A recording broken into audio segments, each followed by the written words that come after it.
Salam sepak bola, teman-teman netizen atau warganet yang saya hormati semuanya. Welcome back ke konten terbaru dari channel YouTube Triple B. Dan di konten terbaru hari ini, saya ingin kembali membahas tentang Timnas Indonesia. Karena seiring berjalannya waktu, begitu banyak perdebatan yang terjadi di sosial media dengan berbagai macam narasi. Yang menurut saya adalah hal yang wajar. Karena sebelumnya juga ketika Timnas masih dilatih oleh Shin Tae-yong dan juga Kluivert, ketika ada pemanggilan pemain ke Timnas Indonesia, selalu saja ada perdebatan. Tapi, untuk kali ini, saya pikir kita juga perlu mengurangi sedikit saja perdebatan di sosial media. Bukan berarti kita tidak boleh memberikan sudut pandang kita. Tentu, kita bebas memberikan sudut pandang kita. Bahkan kalau mau mengkritik juga ya silakan saja. Walaupun menurut saya ini belum waktunya untuk mengkritik karena belum juga John Herdman melatih satu pertandingan pun bagi Timnas Indonesia. Tapi kan tentu tidak seru ya kalau tidak ada bermacam-macam analisa di sosial media. Tapi kalau bagi saya teman-teman, yang paling penting kita juga harus memahami keputusan John Herdman tentang 24 pemain yang dia panggil dan juga pemain-pemain yang dia coret. Nah, saya ingin membahas satu persatu biar teman-teman juga nanti punya gambaran yang jelas.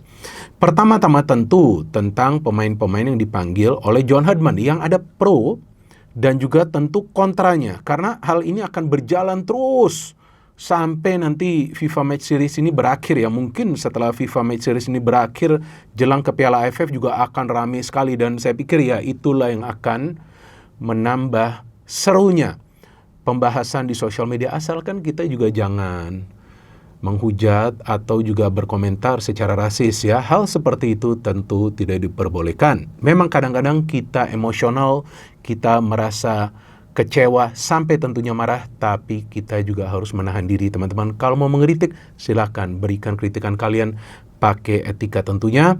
Oke, yang saya ingin membahas tentu adalah pemain-pemain yang dipilih dulu nih, karena ini rame banget. Pertama, banyak yang mempertanyakan tentang pemilihan Cahya Supriyadi. Kalau bagi saya ini juga adalah pemilihan yang menurut saya aneh. Kenapa aneh? Bukan artinya Cahya tidak layak masuk ke Timnas Indonesia, tentu. Yang menilai layak atau tidak adalah sang pelatih. Tapi saya sebagai pengamat agak bingung dengan Cahya Supriyadi dipanggil ke Timnas Senior. Karena kalau menurut saya ini belum waktunya bagi Cahya Supriyadi. Yang dicoret adalah Hernando Ari. Tapi nanti saya bahas tentang Hernando Ari. Kenapa saya katakan ini belum waktunya? Bukan artinya tidak layak, tentu. Dia layak, tapi saya pikir ini belum waktunya. Karena di Timnas Indonesia kita, sekarang ini sudah ada kiper-kiper yang bagus. Nah, kiper lainnya seperti Emil Odero, Martin Pas, ini tentulah adalah kiper nomor 1 dan 2. Yang ketiga adalah Nadio. Mungkin Cahya Supriyadi dipanggil untuk memberikan dia pengalaman berlatih bersama Timnas Indonesia Senior. Kalau itu yang memang menjadi alasan, saya pikir ya itu adalah alasan yang wajar. Tapi untuk program jangka panjang, saya pikir ini terlalu cepat Cahya dipromosikan ke Timnas Senior. Karena sudah pasti dia tidak akan mendapatkan menit bermain kecuali John Herdman ingin melakukan sebuah perubahan yang besar. Ya kan mungkin juga nanti di pertandingan Saint Kitts and Nevis dia akan memainkan Cahya, tapi saya pikir kemungkinannya kecil. Kalaupun dia memainkan mungkin Nadio, bukan Emil ataupun Martin Pas. Tapi feeling saya, nih feeling saja kan, mungkin juga salah, kemungkinan Martin Pas. Emil dipanggil, saya pikir itu sudah sah. Martin Pas dipanggil, itu juga sah. Nadio dipanggil, itu sah-sah saja karena Nadio dari 25 pertandingan atau 25 penampilan dia kemasukan 25 gol. Hernando Ari itu dari 27 penampilannya di Super League kemasukan 27 gol. Tapi Cahya Supriyadi dari 23 penampilannya, jika saya tidak salah ya, jika saya salah silakan kalian koreksi, itu kemasukan 30 gol. Jadi jumlah yang sangat banyak. Ya kalau memang tidak ingin memanggil Teja Pakualam bahkan ke professional squad atau squad sementara, ya saya pikir untuk memanggil Cahya Supriyadi ke Timnas Senior sekarang ini terlalu dini. Tapi oke lah, ini kan bukan waktunya kita langsung menghakimi John Herdman. Kita berikan dia kebebasan, kita tunggu nanti. Apakah Cahya akan diberikan menit bermain atau tidak, dan bagaimana performa dari Cahya Supriyadi.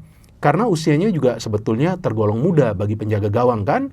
kalau nggak salah usianya masih 23 tahun. Selisih 1 tahun dengan Hernando Ari yang kita tahu sebelumnya memang dipromosikan ke timnas senior di usia mudanya karena memang dibutuhkan penjaga gawang sekelas Hernando Ari. Sama juga ketika Rizky Ridho dipromosikan di usianya masih sangat muda untuk bermain di timnas Indonesia senior yang saat itu kita tahu ada program dari Sintayong untuk memotong generasi sehingga dia mengorbitkan pemain-pemain yang relatif jauh lebih muda daripada sebelumnya ketika timnas Indonesia dilatih oleh Simon McManamy.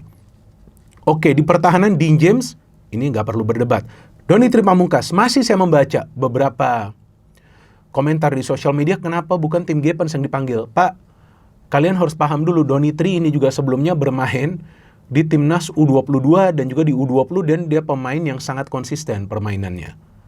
Walaupun kita tahu dia bisa lebih sering bermain di posisi sebelah kiri, tapi dia juga pernah dicoba bermain di tengah dan itu berhasil. Jadi saya pikir ya memang Donny ini layak dipanggil. Kemudian Elkan Baggett, ini sebelumnya sudah pernah saya buat konten sebelumnya, jauh hari sebelumnya. Kalau nggak salah pada saat itu masih dilatih oleh Patrick Kluivert. Saya mengatakan bahwa memang Elkan Baggett ini sebelumnya bermasalah karena tidak memenuhi panggilan dari timnas Indonesia ketika akan playoff kan untuk lolos ke Olimpiade tuh melawan Guinea. Memang itu salah lah. Seharusnya siap untuk timnas, tapi mungkin dia juga punya alasannya tersendiri. Dan sekarang dia dipanggil, saya pikir ini sudah keputusan yang benar. Bahwasan nanti dia main atau enggak, ya nanti kita lihat. Kalaupun nanti dia tidak bisa bermain baik, ya wajar, karena sudah lama dia tidak membela timnas Indonesia. Terakhir itu kan di bulan Januari tahun 2024. Dan Jade Sess, udah gak usah dibahas. Justin Hubner, Kevin Dix, Nathan Choaon, Rizky Ridho, dan Sandy Walsh. Ini sudah tepat lah. Midfielder ya, nah ini yang saya bingung kenapa Kelvin masuk ke midfielder. Artinya kemungkinan Dean James atau Donny yang akan bermain sebagai fullback sebelah kiri. Kemungkinan saya mengatakan Kelvin bisa bermain di tengah menggantikan posisi dari Tom Hea yang memang belum bisa membela timnas Indonesia. Eleanor Rinder sudah benar, Ivar Jenner ini sudah benar walaupun sekarang dia sudah bermain di Super League. Joey Pelupessy udah gak perlu berdebat. Jordi Amat ini masih tanda tanya bagi saya. Kenapa? Kita tahu beberapa kali dia membela timnas Indonesia, dia melakukan kesalahan. Bahkan pernah dia mendapatkan kartu merah. Nah, saya berpikir sebetulnya daripada Jordi Amat, nah kenapa enggak Ricky Kambuaya? Nah, nanti saya bahas tentang Ricky Kambuaya ya. Kenapa enggak sih Ricky Kambuaya? Apalagi kan di tengah absennya Tom Hea, cocok juga ini kakak Ricky ya. Tapi oke, Ricky gak dipanggil. Nah, nanti kita lihat. Padahal Ricky itu ketika timnas dilatih oleh Sintayong dan juga Patrick Kluivert tuh dipanggil. Bahkan ketika di starting lineup itu lebih banyak pemain-pemain abroad yang main, Ricky Kambuaya masih mendapatkan tempat dan mainnya bagus sekali loh pada saat itu. Berani bergerak dengan bola dia. Itu sangat jarang berani bergerak dengan bola. Iya kan dia berani melakukan penetrasi. Walaupun melawan tim yang lebih kuat, bermain away kadang-kadang kesulitan dia. Tapi totalitasnya nggak perlu dipertanyakan.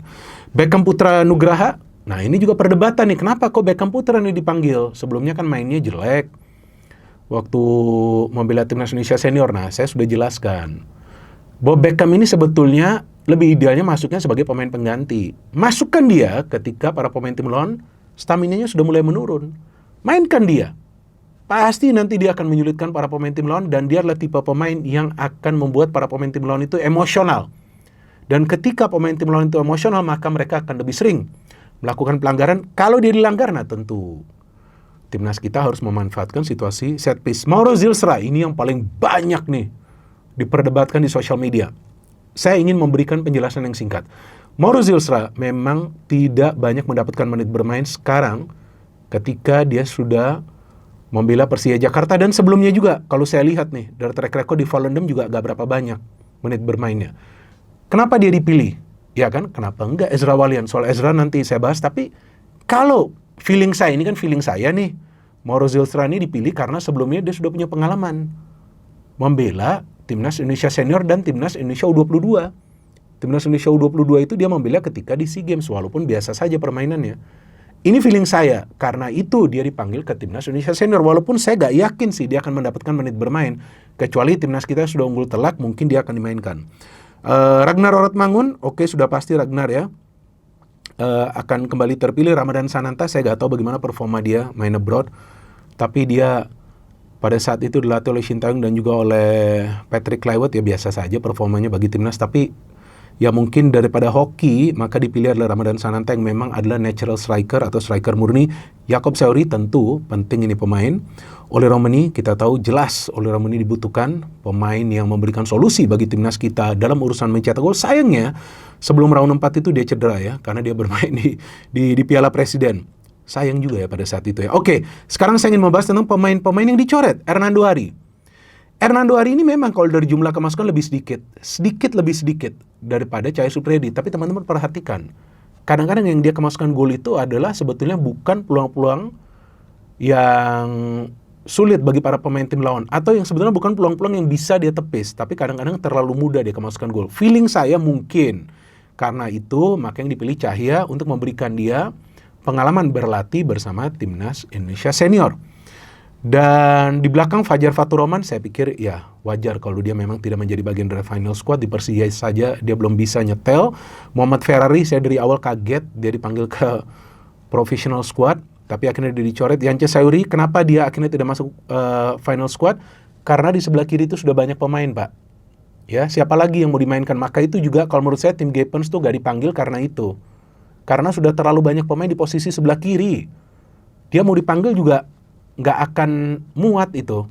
Sudah terlalu banyak pemain yang bisa bermain di sektor sebelah kiri. Apakah itu sebagai fullback atau juga sebagai wingback. Apalagi kalau nanti skemanya atau formasinya dipakai dengan 3 center back.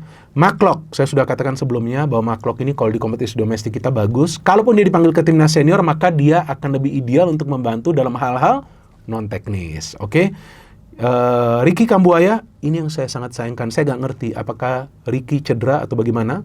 Tapi kalau menurut saya pemain yang fighter betul-betul sebelumnya yang saya lihat ketika di era Sintayong dan juga Klewet yang bermain di kompetisi domestik kita itu adalah Ricky Kambuaya yang bisa bergerak dari tengah. Witan wajar dicoret ya, di Persija pun dia jarang mendapatkan tempat. Egy Maulana Fikri menurun performanya musim ini. Tim Gapens tadi sudah saya jelaskan. Arkan Fikri menurut saya akan sulitlah mendapatkan tempat di tengah dengan begitu banyak pemain di sana. Dan Ezra Walian kenapa dia tidak dipanggil? Betul, Ezra Walian adalah pemain Indonesia yang paling produktif di liga kita saat ini, di Super League. Kenapa? Bukan saja dia bisa mencetak banyak gol, tapi dia juga bisa banyak memberikan assist. Tapi kapan terakhir kali Ezra ini bermain di timnas Indonesia? Sudah lama, bos. Jadi kita juga tidak bisa membandingkan performa pemain di kompetisi domestik dengan nanti dia akan bermain bagi timnas, karena itu adalah 2 situasi dan kondisi yang sangat berbeda. Belum tentu pemain yang bermain baik di kompetisi domestik itu akan bermain baik bagi timnas. Dan Ezra sebelumnya ketika membela timnas Indonesia juga beberapa kali mengalami kesulitan untuk memberikan performa terbaiknya. Maka itu ketika Sintayong juga bisa memanggil banyak pemain abroad, nah Ezra mulai tersingkir dan juga Ezra bahkan tidak dilirik oleh Patrick Kluivert. Jadi saya pikir kalau saat ini Ezra tidak masuk final squad bukan berarti pintu sudah tertutup. Feeling saya nanti untuk Piala AFF kemungkinan dia akan dipanggil. Victor Detan masih terlalu muda menurut saya. Milano Jonathan sayang ya kan, dia mungkin tidak fit. Adrian Wibowo menurut saya juga masih terlalu muda. Hoki Caraka oke, karena dia lebih banyak bergerak dari sebelah kanan, tapi feeling saya sebelah kanan itu sudah untuk Jakob Sayuri. Dan ada Jens Raven, menurut saya memang performanya menurun. Stefano Lillipali sebelumnya juga sudah saya katakan dia di klub saja sudah sulit ya untuk bisa bermain secara konsisten dari segi fisik dan stamina. Maka itu kemudian dia tidak masuk ke final squad. Nah, pesan yang ingin saya berikan kepada teman-teman, silakan kalau mau berdebat atau juga memberikan sudut pandang, tapi tolong yang logis saja, karena ini adalah fase krusial bagi timnas kita ketika sekarang timnas kita sedang dibangun kembali oleh pelatih baru yang namanya John Herdman. Dan memang kita tahu sebelumnya John Herdman berhasil di Kanada, baik di timnas putri dan timnas putra, tapi Indonesia itu beda kondisinya. Karena di Asia itu sesuatu yang sangat berbeda. Bahkan kita tahu dengan begitu banyak pelatih yang berbeda, Indonesia di kawasan ASEAN saja di Piala AFF belum bisa menjadi juara. Jadi sekarang waktunya kita memberikan dia ruang. Seperti yang tadi saya jelaskan kepada teman-teman, silakan kalau teman-teman ingin menjelaskannya seperti ini di sosial media. Tapi jangan dulu kita berdebat secara sarkas, apalagi menyerang siapapun pemain itu, atau bahkan pelatih John Herdman ataupun asisten pelatihnya saat ini. Biarkan mereka bekerja, kita nonton 2 pertandingan FIFA Match Series, dan nanti kita lihat juga permainan dari timnas Indonesia di Piala AFF. Baru nanti adalah waktunya, kalau kita ingin memberikan kritikan, silakan kalian bisa berikan kritikan, tapi sekarang adalah waktunya kita menunggu dan menonton. Seperti apa kira-kira skema dari John Herdman? Karena saya juga belum paham, apakah mau 3 center back atau 4 center back, apakah mainnya mau menyerang, apakah mau bermain pragmatis. Tapi feeling saya, Lonsin Kitsen Nevis akan bermain menyerang, tapi nanti kalau ke final, kalau ketemu Bulgaria, akan bermain pragmatis seperti yang dia tunjukkan ketika dia melatih timnas Kanada Putra. No hate, no politics, only football. Salam sepak bola.